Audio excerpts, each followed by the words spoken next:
Lázaro, Paris, 1863. A doutrina de Jesus ensina sempre a obediência e a resignação, duas virtudes companheiras muito ativas da doçura, embora os homens erroneamente as confundam com a negação do sentimento e da vontade. A obediência é o consentimento da razão, a resignação é o consentimento do coração. Ambas são forças ativas, pois carregam o fardo das provas que a revolta insensata não suporta. O covarde não é uma criatura resignada, assim como o orgulhoso e egoísta não são obedientes. Jesus foi a encarnação dessas virtudes desprezadas pela antiguidade materialista.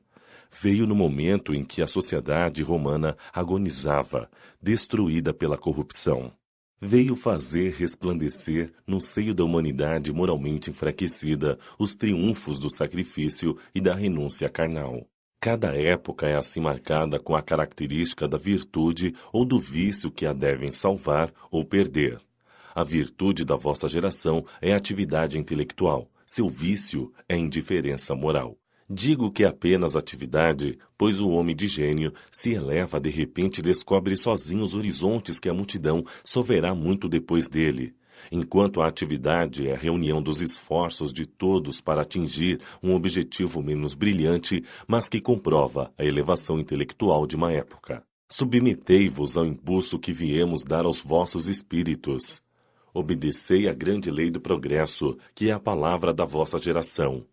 Infeliz do espírito preguiçoso, daquele que fecha seu entendimento. Infeliz, pois nós, que somos os guias da humanidade em marcha, o atingiremos com o chicote e forçaremos sua vontade rebelde com a dupla ação do freio e da espora.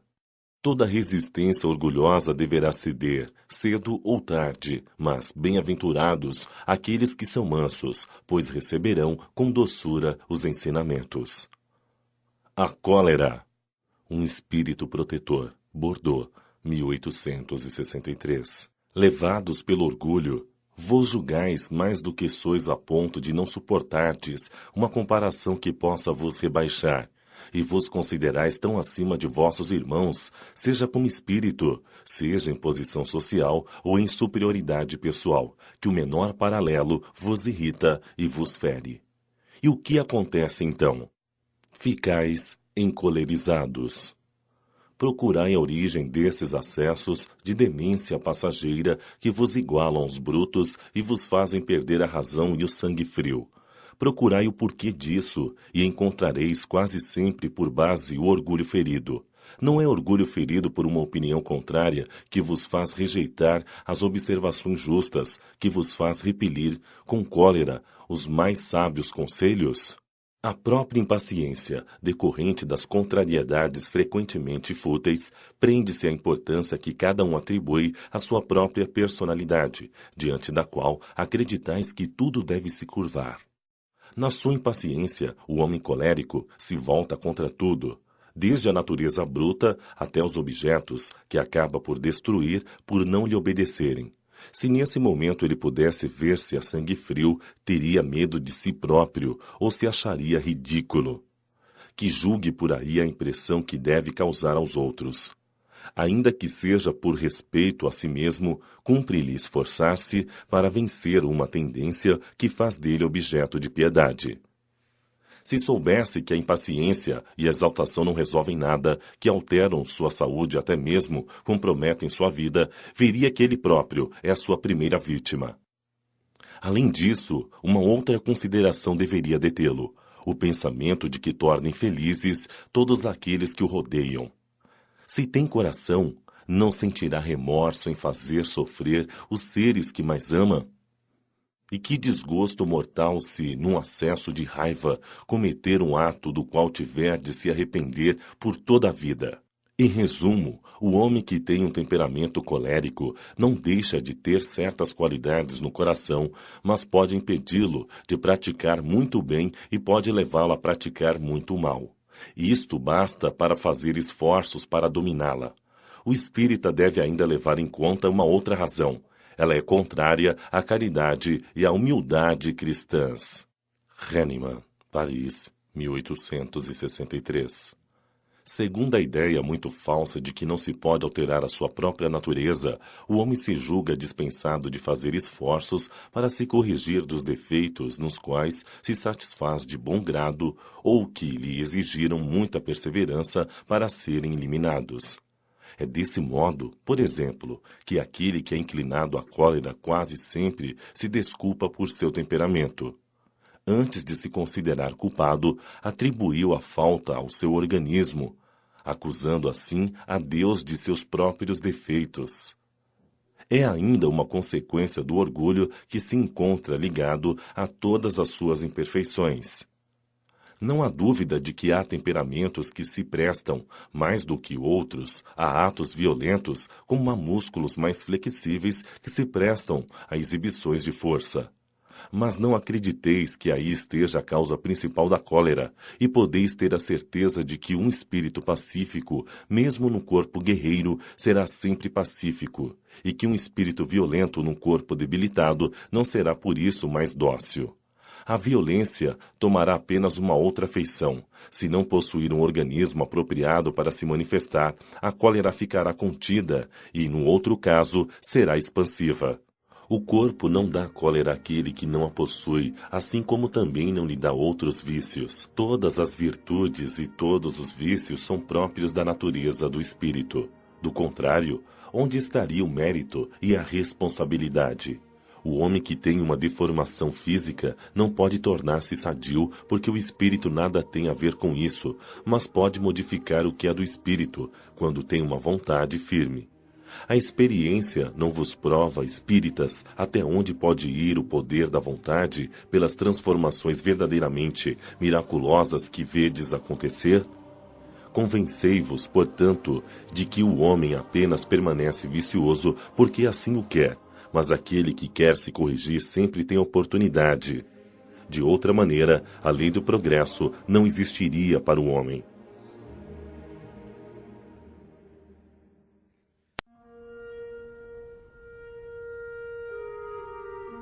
Capítulo 10. Bem-aventurados os que são misericordiosos. Perdoai para que Deus vos perdoe. Reconciliar-se com seus adversários. O sacrifício mais agradável a Deus. O argueiro e a trave no olho. Não julgueis para não serdes julgados. Aquele que estiver sem pecado, atire a primeira pedra. Instruções dos Espíritos. O perdão das ofensas. A indulgência. É permitido repreender os outros? Observar as suas imperfeições? Divulgar o mal alheio? Perdoai para que Deus vos perdoe. Bem-aventurados os que são misericordiosos, porque eles próprios alcançarão misericórdia. Mateus, capítulo 5, versículo 7. Se perdoardes aos homens as faltas que cometem contra vós, vosso Pai Celeste também perdoará vossos pecados. Mas se não perdoardes aos homens quando vos ofendem, vosso Pai também não perdoará vossos pecados. Mateus, capítulo 6, versículos 14 e 15. Se vosso irmão pecou contra vós, ide acertar a falta em particular entre vós e ele. Se ele vos ouvir, tereis ganho vosso irmão. Então Pedro, se aproximando, lhe disse: Senhor, quantas vezes perdoarei a meu irmão quando pecar contra mim? Será até 7 vezes? Jesus lhe respondeu: Não vos digo que apenas 7 vezes, e sim 70 vezes 7 vezes. Mateus, capítulo 18, versículos 15, 21 e 22. A misericórdia é o complemento da doçura, porque aquele que não é misericordioso não será também dócil nem pacífico. Ela consiste no esquecimento e no perdão das ofensas. O ódio e o rancor revelam uma alma sem elevação e sem grandeza. O esquecimento das ofensas é próprio da alma elevada, que está acima do mal que lhes quiseram fazer. Uma é sempre ansiosa, de uma irritabilidade desconfiada e cheia de amargura. A outra é calma, cheia de mansidão e de caridade. Infeliz daquele que diz: nunca perdoarei, Este, se não for condenado pelos homens, certamente o será por Deus. Com que direito pedirá o perdão das suas próprias faltas, se ele próprio não perdoa as dos outros? Quando diz para perdoarmos ao nosso irmão, não 7 vezes, mas 70 vezes 7 vezes, Jesus nos ensina que a misericórdia não deve ter limites. Mas há 2 maneiras bem diferentes de perdoar. Uma é grandiosa e nobre, verdadeiramente generosa, sem pensar no que passou, que evita com delicadeza ferir o amor próprio e os sentimentos do agressor, ainda que este último tenha toda a culpa. A outra maneira é quando o ofendido, ou aquele que assim se julga, impõe ao ofensor condições humilhantes e o faz sentir todo o peso de um perdão que irrita ao invés de acalmar. Se estende a mão, não é com benevolência, e sim com ostentação para se mostrar, a fim de poder dizer a todos: vede o quanto sou generoso. Em tais condições é impossível que a reconciliação seja sincera de ambas as partes. Isso não é generosidade, é, antes, uma maneira de satisfação do orgulho. Em todas as contendas, aquele que se mostra mais pacificador, que demonstra maior tolerância, caridade e verdadeira grandeza da alma, conquistará sempre a simpatia das pessoas imparciais. Reconciliar-se com seus adversários.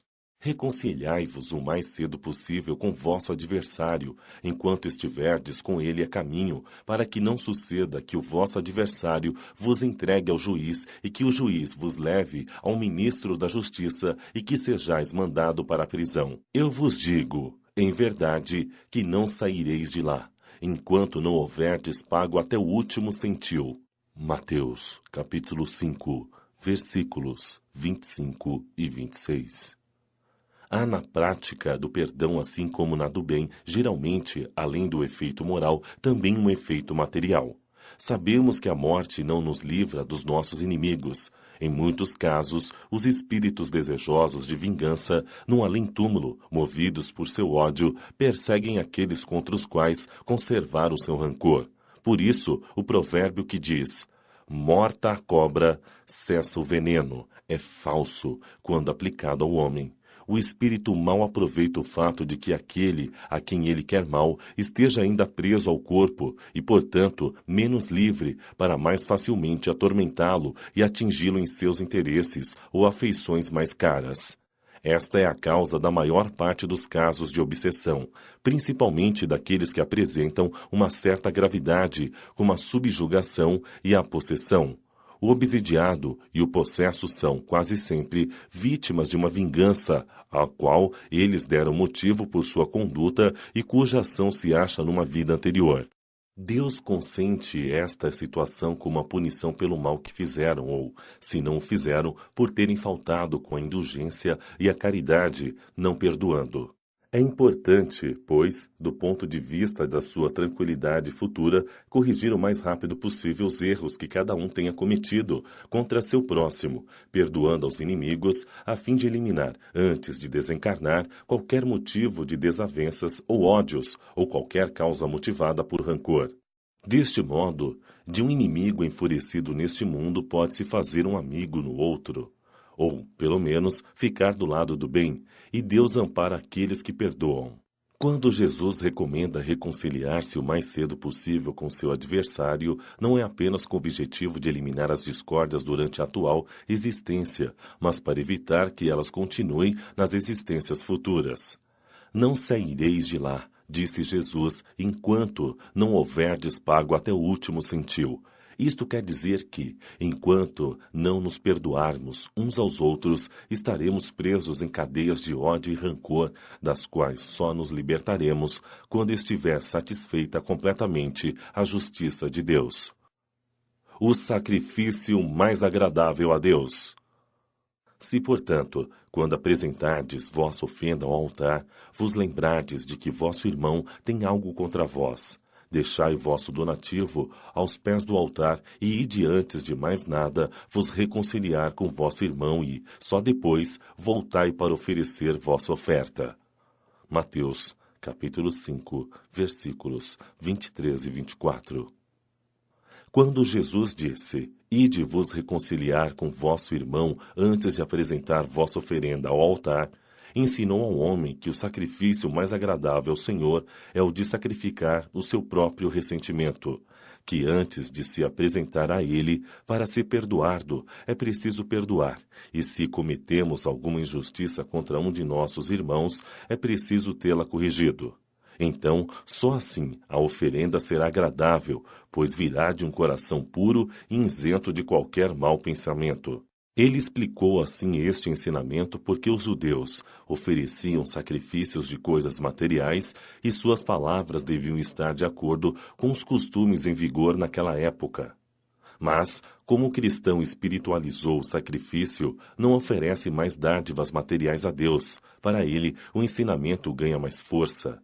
Oferecendo sua alma a Deus, ela deve estar purificada.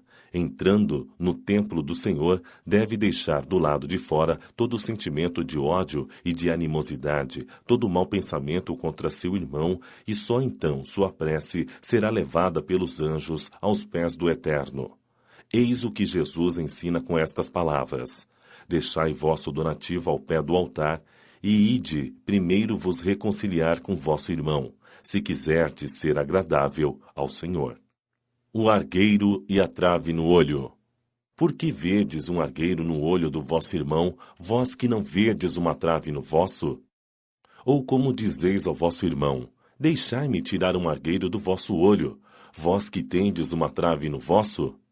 Hipócritas, retirai primeiramente a trave de vosso olho, e então vereis como podereis tirar o argueiro do olho do vosso irmão. Mateus, capítulo 7, versículos 3 a 5. É uma insensatez dos homens ver o mal nos outros antes de ver aquele que está em nós próprios. Para julgar-se a si mesmo, seria preciso poder olhar seu íntimo num espelho, transportar-se de algum modo para fora de si, se isso fosse possível, e se considerar como uma outra pessoa, perguntando-se: o que eu pensaria se visse alguém fazendo? Indiscutivelmente, o orgulho faz com que o homem disfarce seus próprios defeitos, tanto morais quanto físicos. Essa insensatez é totalmente contrária à caridade, pois a verdadeira caridade é modesta, simples e indulgente. A caridade orgulhosa é contrária ao bom senso, já que esses dois sentimentos se neutralizam um ao outro.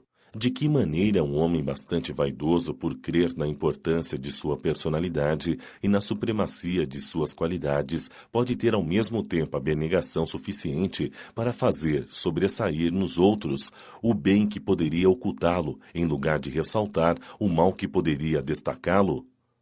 O orgulho, além de ser o pai de muitos vícios, é também a negação de muitas virtudes. Encontramo-lo como base e como razão de quase todas as más ações. Eis porque Jesus se dedicou a combater o orgulho como principal obstáculo ao progresso. Não julgueis para não serdes julgados. Aquele que estiver sem pecado, atire a primeira pedra. Não julgueis para não serdes julgados, pois sereis julgados conforme houverdes julgado os outros, e aplicar-se-á a vós, na mesma medida, aquilo que aplicastes contra eles. Mateus, capítulo 7, versículos 1 e 2. Então os escribas e os fariseus levaram-lhe uma mulher que havia sido surpreendida em adultério, fizeram-na ficar de pé no meio do povo e disseram a Jesus: Mestre, esta mulher acaba de ser surpreendida em adultério. Moisés nos ordena, na lei, apedrejar as adúlteras. Qual é, portanto, vossa opinião a respeito disso? Eles diziam isso querendo tentá-lo, a fim de ter do que acusá-lo. Mas Jesus, abaixando-se, escrevia com seu dedo na areia. Como continuasse a interrogá-lo, levantou-se e lhes disse: Aquele dentre vós que estiver sem pecado, lhe atire a primeira pedra. Após isso, abaixou-se de novo e continuou a escrever na areia. Mas eles, o tendo ouvido falar assim, retiraram-se um após o outro, os velhos saindo primeiro. E assim, Jesus permaneceu sozinho com a mulher que estava no meio da praça. Então Jesus, levando-se de novo, lhe disse: Mulher, Onde estão os vossos acusadores? Ninguém vos condenou? Ela lhe disse: Não, Senhor.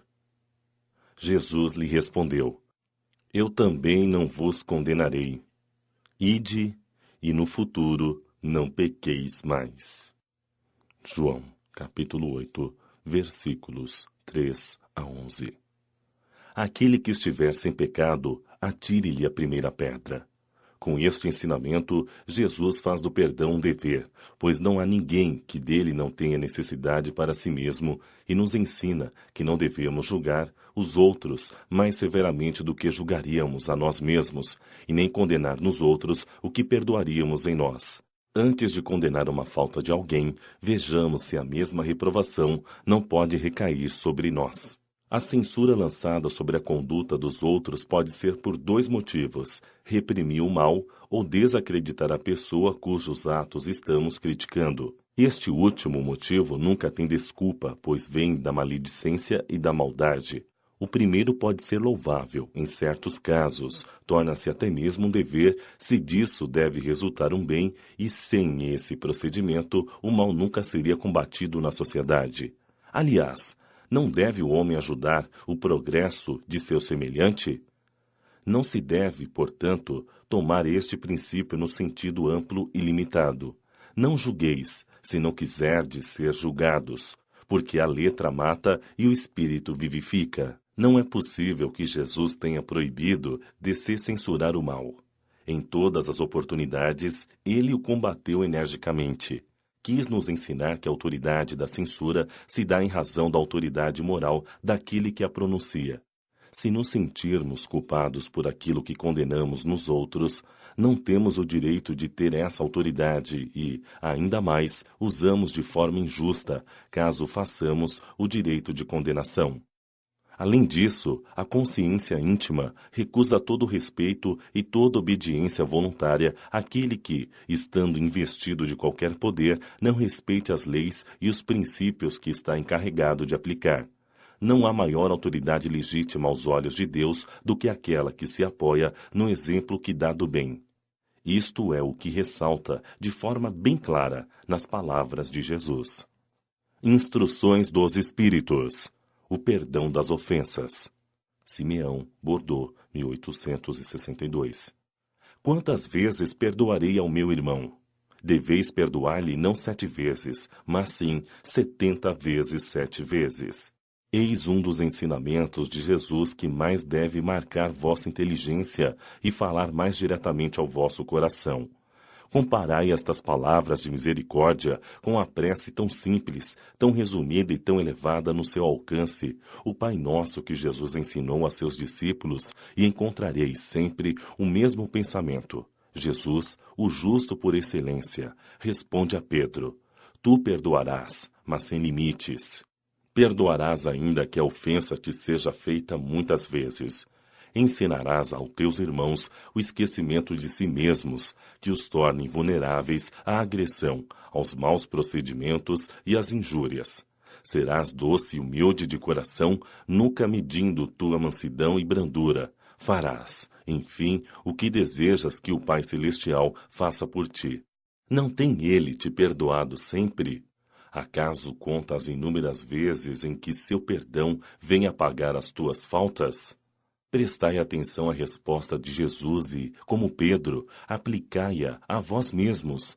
Perdoai, usai de indulgência, sede caridosos, generosos, isto é, pródigos no vosso amor. Dai, e o Senhor vos restituirá. Perdoai, e o Senhor vos perdoará. Abaixai-vos, e o Senhor vos reerguerá. Humilhai-vos, e o Senhor vos fará sentar à sua direita. Ide, meus bem-amados, estudai e comentai estas palavras que vos dirijo da parte daquele que, do alto dos esplendores celestes, sempre cuida de vós e continua com amor a tarefa ingrata que começou há 18 séculos. Perdoai, portanto, aos vossos irmãos como tendes necessidade de serdes perdoados. E se os seus atos vos prejudicarem pessoalmente, é mais um motivo para serdes indulgentes, porque o mérito do perdão é proporcional à gravidade do mal cometido. Além de tudo, nenhum merecimento teríeis se não perdoasseis sinceramente aos vossos irmãos as pequenas ofensas que vos façam. Espíritas, nunca vos esqueçais que nas palavras, bem como nas ações, o perdão das injúrias não deve ser uma palavra vazia e inútil. Se vos dizeis espíritas, sede-os de fato. Esquecei o mal que vos foi feito e pensai apenas em uma coisa, no bem que podeis fazer. Aquele que entrou neste caminho não deve nem mesmo em pensamento desviar-se dele, porque sois responsáveis pelo que pensais, e Deus vos conhece. Fazei, portanto, com que eles sejam desprovidos de qualquer sentimento de rancor. Deus sabe o que se passa no coração de cada um dos seus filhos. Feliz, portanto, daquele que pode a cada noite dizer ao deitar-se: nada tenho contra o meu próximo. Paulo, Apóstolo, Lyon, 1861. Perdoar aos inimigos é pedir perdão para si mesmo. Perdoar aos amigos é dar-lhes uma prova de amizade. Perdoar as ofensas é mostrar que se tornou melhor do que se era antes. Perdoai, portanto, meus amigos, a fim de que Deus vos perdoe. Pois, se fordes duros, exigentes, inflexíveis, se fordes rigorosos, mesmo por uma pequena ofensa, como quereis que Deus esqueça que cada dia tendes mais necessidade de perdão? Infeliz daquele que diz: nunca perdoarei, pois pronuncia a sua própria condenação. Será que, em vós, autoanalisando, não fostes vós o agressor? Quem sabe se, nessa luta que começa por uma simples bagatela e termina por uma ruptura, não provocastes a primeira desavença? Se uma palavra ofensiva não escapou de vós, se usastes de toda a moderação necessária, sem dúvida, vosso adversário errou em se mostrar tão melindroso, mas isto é uma razão a mais para serdes indulgentes e de não fazer por merecer a censura que vos foi endereçada. Admitamos que fostes realmente o ofendido numa certa situação. Quem garante que não envenenastes a situação por vinganças e que não transformastes em disputa séria o que poderia ter caído facilmente no... Se depender de vos impedir as consequências e não fizerdes, sereis sem dúvida culpado. Admitamos, enfim, que não tendes absolutamente nenhuma censura a vos fazer. Neste caso, quanto mais clementes fordes, maior será o vosso mérito. Mas há duas maneiras bem diferentes de se perdoar: o perdão dos lábios e o do coração. Muitas pessoas dizem a respeito de seus adversários: eu lhe perdoo, enquanto interiormente experimentam secreto prazer pelo mal que lhes acontece, dizendo a si mesmos que eles bem o merecem. Quantos dizem: eu perdoo, e acrescentam: mas nunca me reconciliarei. Não quero vê-lo pelo resto de minha vida. Isso é um perdão segundo o Evangelho? Não. O verdadeiro perdão, o perdão daquele que crê, lança um véu sobre o passado. É o único que vos será cobrado, pois Deus não se satisfaz com a aparência. Sonda o fundo dos corações e os mais secretos pensamentos, não aceitando apenas palavras e simples fingimentos. O esquecimento total e completo das ofensas é próprio das grandes almas. O rancor é sempre um sinal de baixeza e de inferioridade. Não vos esqueçais de que o verdadeiro perdão se reconhece mais pelos atos do que pelas palavras. A indulgência. Joseph, Espírito Protetor, Bordeaux, 1863.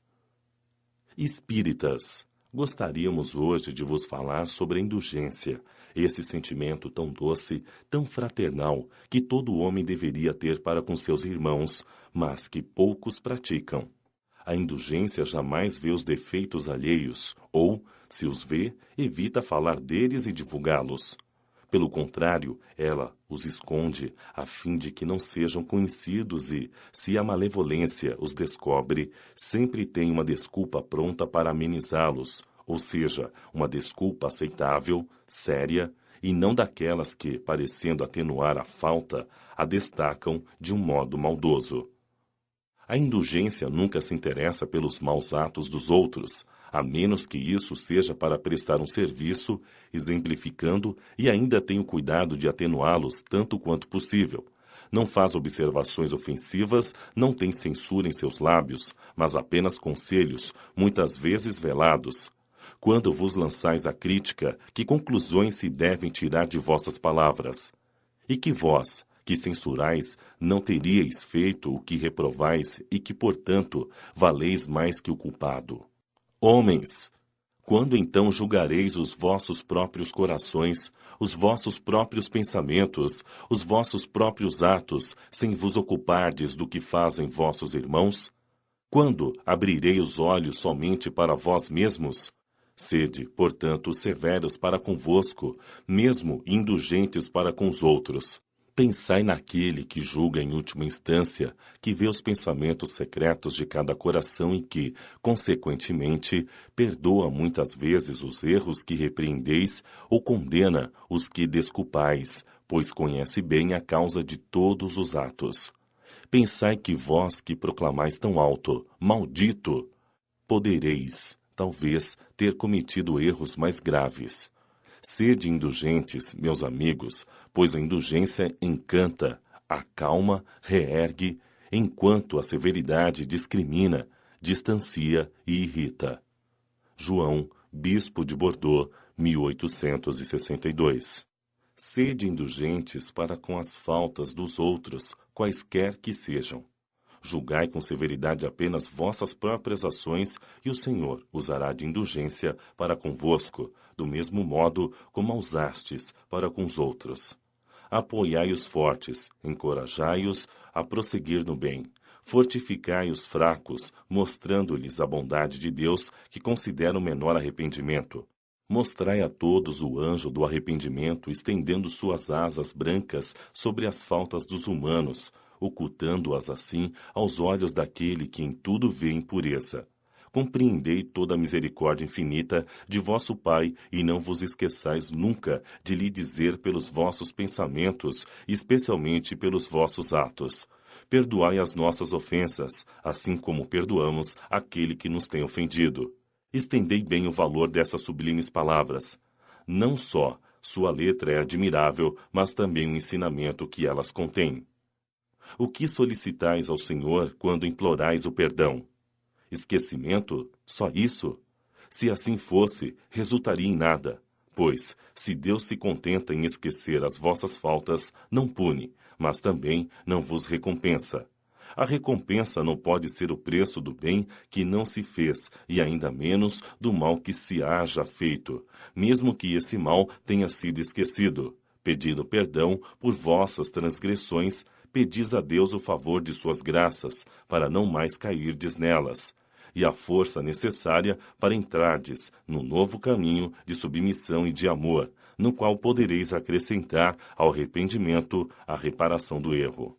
Quando perdoardes aos vossos irmãos, não vos contenteis em estender o véu do esquecimento sobre suas faltas. Esse véu é, muitas vezes, bastante transparente aos vossos olhos. É preciso acrescentar-lhe o amor ao mesmo tempo que o perdão. Fazei por eles o que pedireis que vosso Pai Celeste fizesse por vós. Trocai a cólera que desonra pelo amor que purifica. Pregai e exemplificai essa caridade ativa e incansável que Jesus vos ensinou. Pregai como ele próprio fez durante o tempo em que viveu na terra, visível aos olhos do corpo, e como ainda a prega sem cessar, desde que se tornou visível apenas aos olhos do Espírito. Segue o divino modelo, segue os seus passos, que vos conduzirão ao lugar de refúgio, onde encontrareis o repouso após a luta. Como ele, carregai todas a vossa cruz e subi, sofridamente, mas com coragem, o vosso calvário. A glorificação está no cimo. Duffitre, bispo de Nevers, Bordeaux. Meus caros amigos, sede severos para convosco, indulgentes para com as fraquezas dos outros. Esta é uma prática da santa caridade que poucas pessoas observam. Todos vós tendes más tendências a vencer, defeitos a corrigir, hábitos a modificar. Todos vós tendes um fardo mais ou menos pesado do qual vos deveis livrar para subir o cume da montanha do progresso. Por que havereis de ser observadores tão exigentes para com vosso próximo e tão cegos em relação a vós mesmos? Quando cessareis de perceber no olho de vosso irmão argueiro o cisco que o fere, sem ver no vosso a trave que vos cega e vos faz caminhar de queda em queda? Acreditai nos espíritos, vossos irmãos, todo homem muito orgulhoso, por se julgar superior em virtudes e em méritos aos seus irmãos encarnados, é insensato e culpado, e Deus o julgará por isso no dia da sua justiça. O verdadeiro caráter da caridade é a modéstia e a humildade. Ambas consistem em ver apenas superficialmente os defeitos dos outros e ressaltando neles o que há de bom. Ainda que o coração humano seja um abismo de corrupção, sempre existe, em algumas de suas regiões mais ocultas, o germe de bons sentimentos, centelha viva da essência espiritual. Espiritismo, doutrina consoladora e bendita. Felizes daqueles que te conhecem e que tiram proveito dos salutares ensinamentos dos Espíritos do Senhor. Para eles, o caminho está iluminado e, ao longo do trajeto, pode ler estas palavras que lhes indicam o meio de chegar ao objetivo. Caridade prática, caridade de coração, caridade para com o próximo como para consigo mesmo. Em uma palavra, caridade para todos e o amor a Deus acima de todas as coisas. O amor a Deus resume todos os deveres, e é impossível amar realmente a Deus sem praticar a caridade da qual Ele faz uma lei para todas as criaturas. É permitido repreender os outros? São Luís, Paris, 1860. Se considerarmos que ninguém é perfeito, significa que ninguém tem o direito de repreender o seu próximo? Certamente não. Uma vez que cada um de nós deve trabalhar para o progresso de todos e principalmente para aqueles cuja proteção vos está confiada. Mas isso é uma razão para o fazerdes com moderação, com um objetivo útil, e não como se faz, na maioria das vezes, pelo prazer de desacreditar. Nesse último caso, a repreensão é uma maldade. No primeiro, é um dever que a caridade manda realizar com todos os cuidados possíveis. E mais ainda, a repreensão que se lança sobre os outros deve ao mesmo tempo se dirigir a nós para ver se não a merecemos também. São Luís, Paris, 1860. Será repreensível observar as imperfeições dos outros, quando disso não pode resultar nenhum proveito para eles, mesmo que não as divulguemos? Tudo depende da intenção. Certamente não é proibido ver o mal quando o mal exista. Seria inconveniente ver por toda parte somente o bem. Seria uma ilusão que prejudicaria o progresso. O erro está em direcionar tal observação em prejuízo do próximo, rebaixando-o sem necessidade perante a opinião pública. Seria ainda condenável fazer isso apenas para satisfazer a nós mesmos com um sentimento de malevolência e de alegria ao verificar o defeito dos outros. Ocorre o contrário quando, lançando um véu sobre o mal, ocultando-o do público, limitamo-nos a observá-lo para tirar dele lição pessoal, ou seja, para estudá-lo e evitar fazer o que repreendemos nos outros.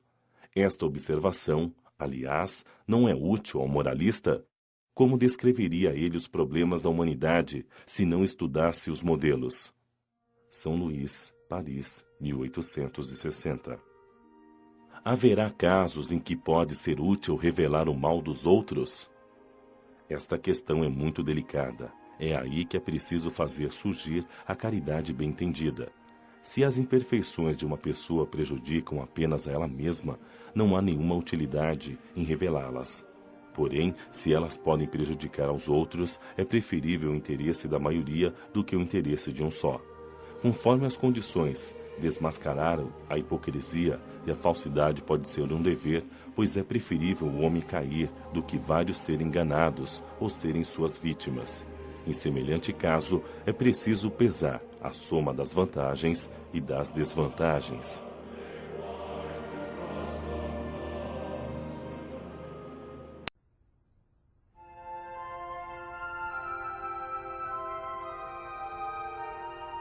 Capítulo 11.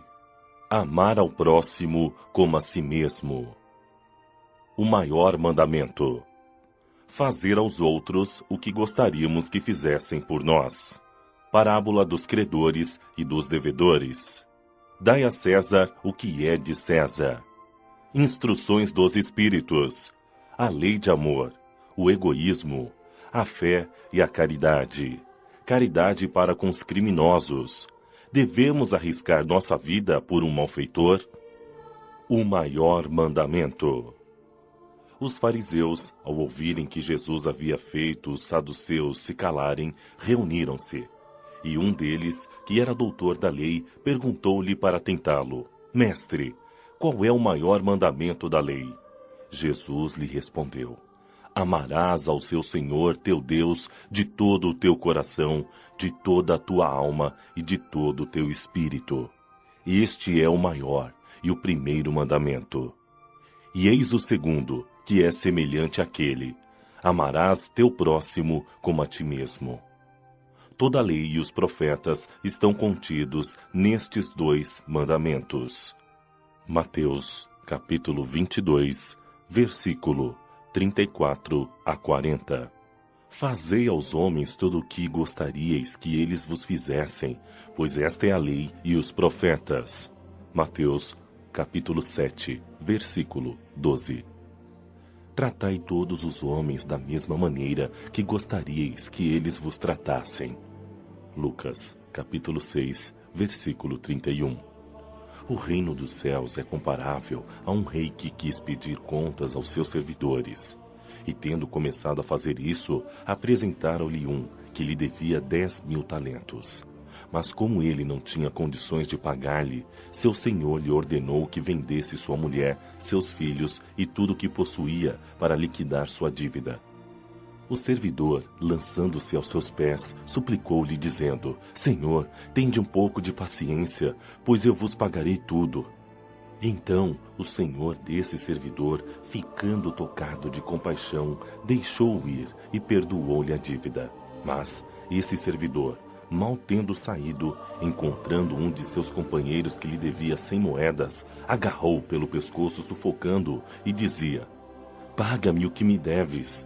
E seu companheiro, atirando-se aos seus pés, suplicou-lhe, dizendo: Tende um pouco de paciência, que eu vos pagarei tudo. Mas ele não quis escutá-lo, e indo embora, fez com que o prendessem até que lhe pagasse o que devia. Os outros servidores, seus companheiros, vendo o que se passava, ficaram extremamente aflitos e avisaram seu senhor de tudo o que tinha acontecido. Então o senhor, fazendo-o vir, disse-lhe: Mau servidor, perdoei tudo o que me devias, pois me pediste isso. Não deverias então ter tido piedade do teu companheiro como tive de ti? E seu senhor, furioso, deixou-o nas mãos dos carrascos até que pagasse tudo o que lhe devia. E deste modo que meu Pai que está no céu vos tratará, se cada um de vós não perdoar ao seu irmão do fundo do coração as faltas que tiverem cometido contra vós. Mateus, capítulo 18, versículo 23 a 35.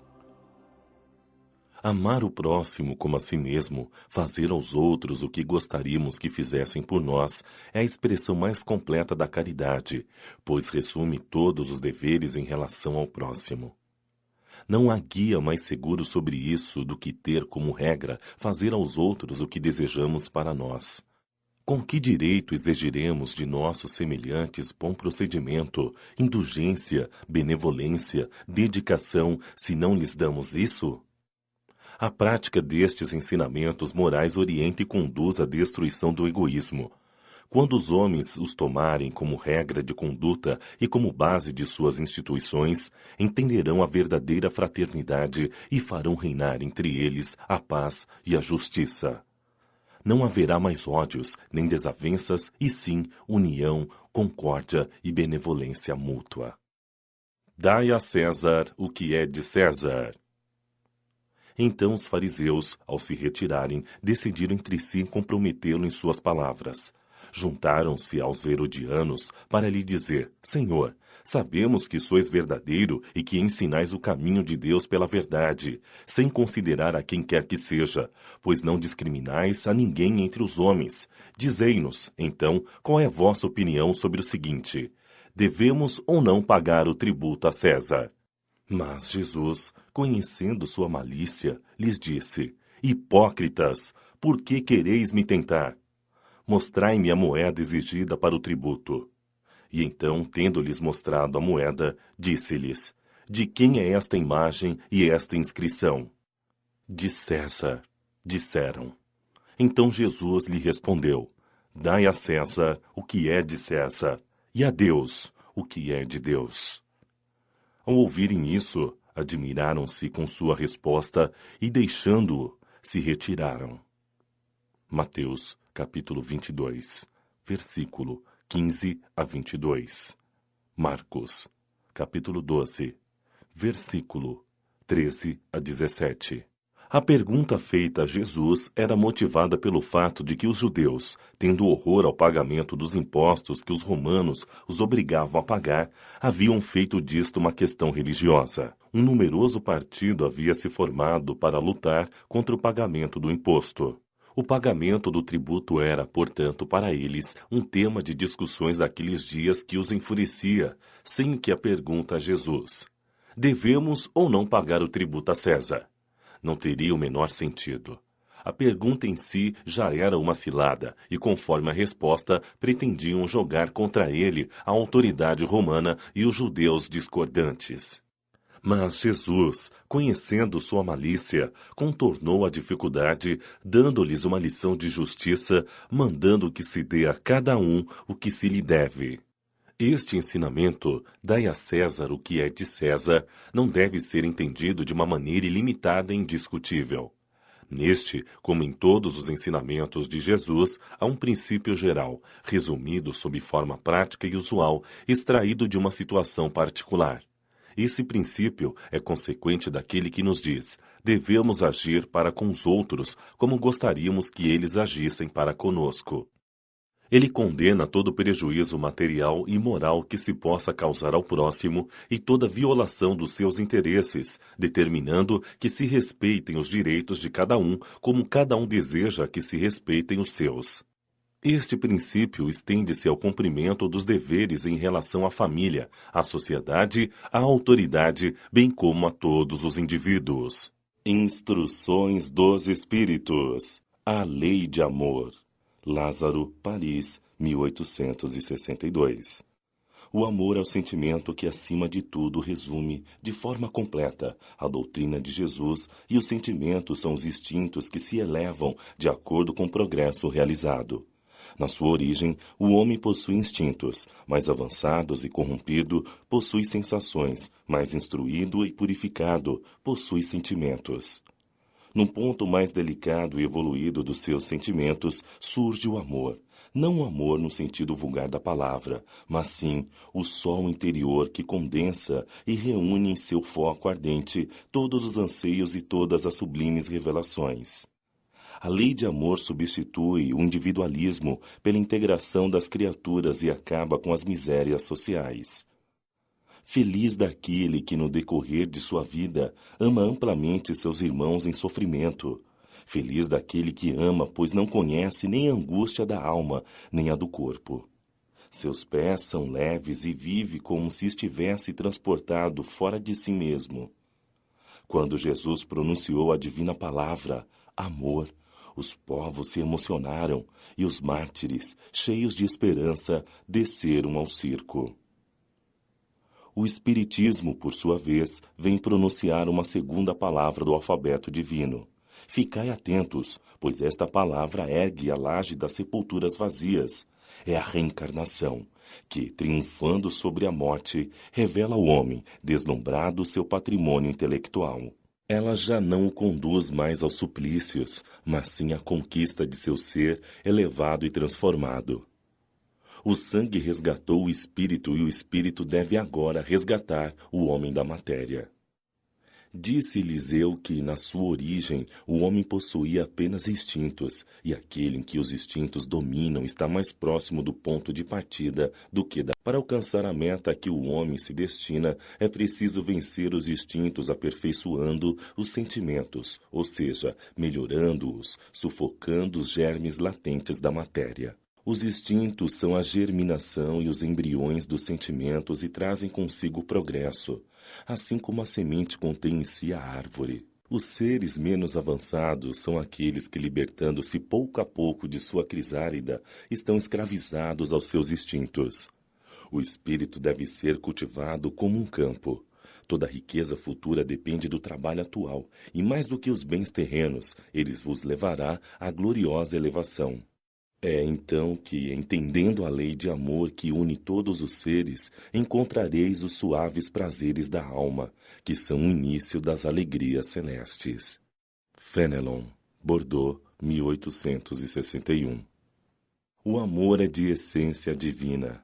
Desde o maior até o menor, todos vós possuis, no fundo do coração, a chama desse fogo sagrado. É um fato que já haveis constatado muitas vezes. O pior dos homens, o mais perverso, o mais criminoso, tem por um ser ou por um objeto qualquer uma afeição viva e ardente, à prova de tudo que tente diminuí-la, e muitas vezes atingindo proporções admiráveis. Dissemos por um ser ou por um objeto qualquer, porque existem entre vós indivíduos que dedicam tesouros de amor que lhes transbordam do coração, aos animais, às plantas e até mesmo a objetos materiais. São solitários, críticos da sociedade, reclamando da humanidade em geral. Eles resistem contra a tendência natural de sua alma, que procura ao seu redor afeição e simpatia. Rebaixam a lei de amor ao estado de instinto. Mas, façam o que fizerem, não serão capazes de sufocar o germe vivo que Deus depositou em seus corações ao criá-los. Este germe se desenvolve e cresce com a moralidade e com a inteligência, e ainda que frequentemente cumprindo pelo egoísmo, é a origem das santas e doces virtudes que fazem as afeições sinceras e duráveis que vos ajudam a percorrer a difícil e dura estrada da existência humana. Para algumas pessoas a prova da reencarnação é inaceitável e causa horror, por acharem que outros participarão de afetuosas simpatias das quais são ciumentas. Pobres irmãos, o vosso afeto é que vos torna egoístas.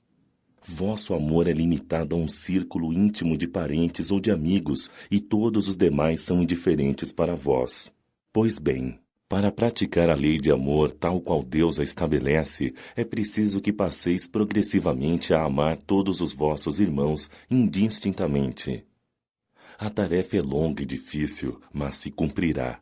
Deus assim o quer, e a lei de amor é o primeiro e o mais importante ensinamento de vossa nova doutrina, pois é ela que deve um dia destruir o egoísmo sob qualquer forma que se apresente, porque, além do egoísmo pessoal, há ainda o egoísmo de família, de casta, de nacionalidade. Disse Jesus: amai ao vosso próximo como a vós mesmos. Pergunta-se qual é o limite do próximo. Seria a família? A religião? A pátria? Não. É toda a humanidade. Nos mundos superiores é o amor mútuo que harmoniza e dirige os espíritos adiantados que os habitam. E o vosso planeta, destinado a um progresso que se aproxima para sua transformação social, verá essa lei sublime ser praticada por seus habitantes, como um reflexo da divindade. Os efeitos da lei de amor são o aperfeiçoamento moral da raça humana e a felicidade durante a vida terrena. Os mais rebeldes e os mais viciosos deverão se reformar quando virem os benefícios produzidos por esta prática. Não façais aos outros o que não gostaríeis que vos fizessem, mas sim fazei a eles todo o bem que está ao vosso alcance. Não acrediteis na secura e no endurecimento do coração humano. Ele cede, mesmo a contragosto, ao verdadeiro amor. É como se fosse um ímã ao qual não se deve resistir. O contato desse amor vivifica e fecunda os germes dessa virtude que estão nos vossos corações adormecidos. A terra, morada de provocações e de exílio, será então purificada por esse fogo sagrado e verá serem nela praticados a caridade, a humanidade, a paciência, a dedicação, a abnegação, a resignação e o sacrifício, virtude todas filhas do amor. Não vos canseis de ouvir as palavras de João, o evangelista. Como sabeis, quando a enfermidade e a velhice suspenderam o curso de suas pregações, ele apenas repetia estas doces palavras: Meus filhinhos, amai-vos uns aos outros. Caros irmãos amados, praticai estas lições. Sua prática é difícil, mas a alma retira delas um imenso benefício. Acreditai em mim, fazei o sublime esforço que vos peço. Amai-vos, e vereis a terra se transformar e tornar-se um novo paraíso, onde as almas virtuosas desfrutarão do repouso merecido. Sansão, antigo membro da Sociedade Espírita de Paris, 1863. Meus caros companheiros de estudo, os espíritos aqui presentes vos dizem por minha voz: amai muito, para serdes amados. Este pensamento é tão justo que encontrareis nele tudo o que consola e acalma as penas de cada dia. E mais ainda, praticando este ensinamento, vos elevareis de tal maneira acima da matéria que vos espiritualizareis antes mesmo de deixar o vosso corpo terreno. Tendo os estudos espíritas desenvolvidos em vós a compreensão do futuro, tendes agora uma certeza: a ascensão até Deus, como todas as promessas que respondem aos desejos da vossa alma. Deveis vos elevar bem alto, para julgar sem as limitações da matéria e não condenar vosso próximo sem antes terdes elevado vosso pensamento até Deus. Amar, no sentido profundo da palavra, é ser honrado, leal, consciencioso e fazer aos outros o que deseja para si mesmo. É procurar ao redor de si o verdadeiro sentido de todas as dores que afligem vossos irmãos para levar-lhes alívio.